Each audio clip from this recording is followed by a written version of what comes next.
May panibago umanong trabaho si dating Pangulong Rodrigo Duterte. Sa anunsyo inilabas ng broadcast network na SMNI, itinalaga umano si Duterte bilang bagong administrator ng mga ari-arian ng Kingdom of Jesus Christ ni Pastor Apollo Quiboloy. Sa gitna ito ng pag-contempt ng Senate Committee on Women and Children laban kay Quiboloy at pagsasapubliko ng kanyang warrant of arrest sa Amerika. Nakatutok si Salima Refran. Sa social media platform na X, ibinalita ng SMNI o Sunshine Media Network International na itinalagang bagong administrator ng properties ng Kingdom of Jesus Christ si dating Pangulong Rodrigo Duterte. Ang SMNI ang broadcast arm ng Kingdom of Jesus Christ na pinamumunuan ni Pastor Apollo Quiboloy.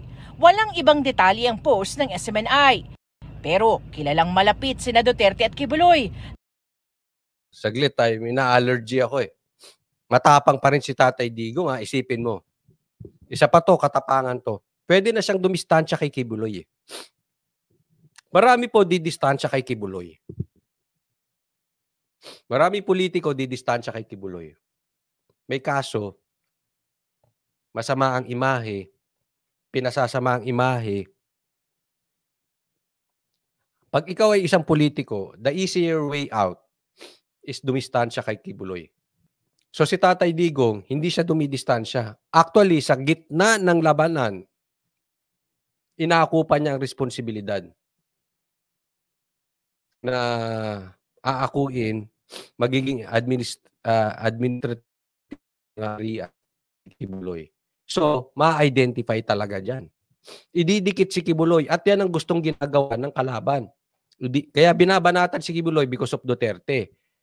At idinidikit ang pangalang Quiboloy sa Duterte para siraan ang Duterte because of Quiboloy dahil maraming ang kaso si Quiboloy. May pangmomolestya, etc., etc., na hindi naman totoo na napapatunayan. Anong ginawa ng mama? Bumilib ako lalo kay Duterte rito, ha? Hindi siya, sige, ako. Tinanggap niya yan. Definitely, hindi siya tumanggi. Kaya yung mga nagsasabi, ito sinasabi to ng mga vloggers, mga politiko, ito sila Lamas, etc., etc. Sinasabi nila na bakit hindi nagpupunta sa rally si Tatay Digong? 'Di ba? Ba't di nagpupunta? Kaya nga tatandaan po natin, huwag po tayo maging utak pula at dilaw. Huwag makitid ang utak natin. Hindi porket wala sa rally, hindi nakasuporta. Lagi nyo pong tatandaan yan. Dahil siyempre, isipin mo naman, hindi rin madali para kay Tatay Digong basta pumunta doon at mag-rally araw-araw. O kahit isang beses lang. Hindi madali. Nasa Davao o kung saan man siya. Diba? At saka kanya-kanya pong diskarte yan. O, katulad niya, napatunayan ni Tatay Digong, nakasuporta siya. Ngayon, paano nila nanakawin ang ari-arian ni Quiboloy? Isipin nyo ito. Isipin nyo mabuti ito. Kasi merong umuugong na balita na gustong kamkamin. Hindi natin sure kung totoo yan o hindi. Let's assume for discussion purposes, totoo. Paano nila ngayon kakamkamin? Isipin mo, nakabantay sa ari-arian mo si Tatay Digong. Good luck. Good luck sa inyo. Kung makamkam nyo ang ari-arian ni Quiboloy. Hindi, wala naman sinasabing ganun, ha. Pero kung sakali man, sino ang makahagawa na talagang protektahan ang ari-arian ni Quiboloy? Tatay Digong. Yung swerte mo. Protektahan mo nga rin ang ari-arian ko. Kala mo, ang dami, paso lang pala. Lupa sa paso. Na spiritual advisor rin ng dating Pangulo. Patuloy na kinukuha ng GMA Integrated News ang panig ni Duterte at ng Kingdom of Jesus Christ.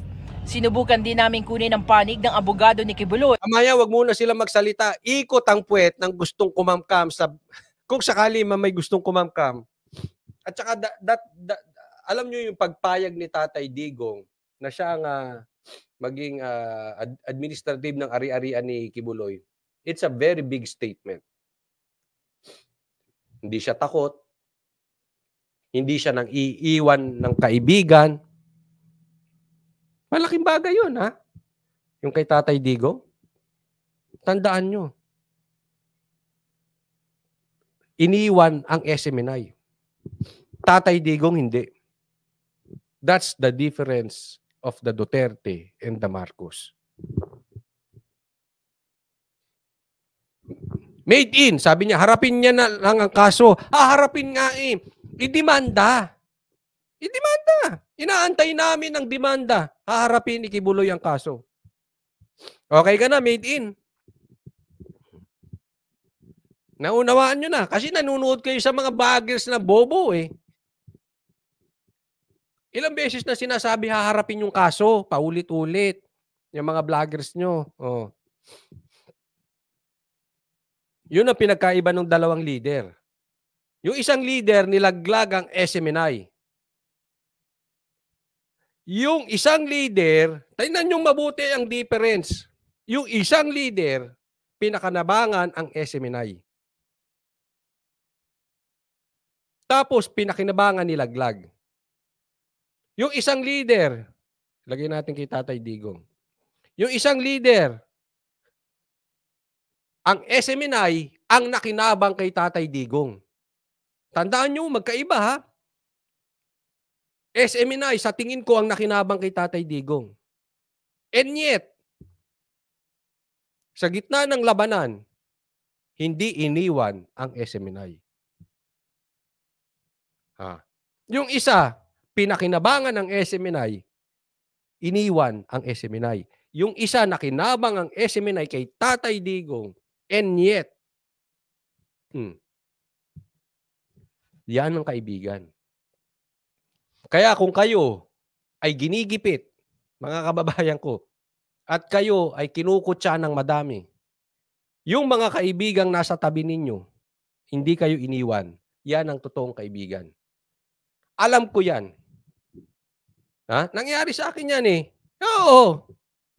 Pag ikaw naging biktima ng chismis, iiwanan ka ng marami.